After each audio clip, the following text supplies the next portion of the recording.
বাজে কি খবর রে?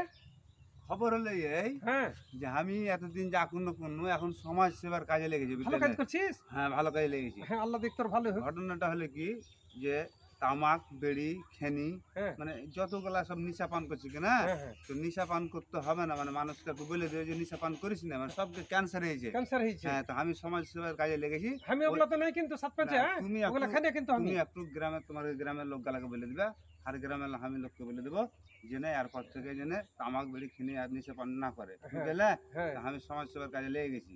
আল্লাহ তোকে হেদায়েত করুক। খুব হুম, ভালো কাজ হ্যাঁ, করেছিস। গেলাম তাহলে আমি, ঠিক হ্যাঁ আছে, যাও। আমি তাহলে গান লোককে কয়ে হ্যাঁ, দিচ্ছি। হ্যাঁ, যাও। ভাতিজার মুখেতে বড় বড় লেকচার, দেখি ভাতিজাকে ট্রাই করতে যাবো, এক্ষুনি যাবো আমি। ও তো চলে গেলো, একটু তামাক গেলা কচিলে খেয়ে এলি।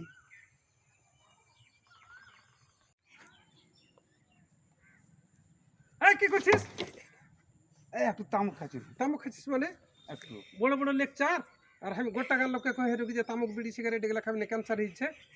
আর বেলাল ভাতিজা খুব সমাজসেবামূলক কাজ করছে, আর তুই ফের খাচ্ছিস এগুলা মানে? কেন খাচ্ছিস?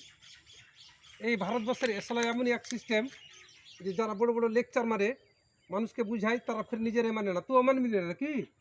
হ্যাঁ, খুব খাইতে থাক, খুব খা, গরুর মতন গিল, খা। সমাজসেবামূলক কাজ করছিস আর এগুলো লোককে ভাওতাবাজি করছিস, তোর দরকার নেই, যা।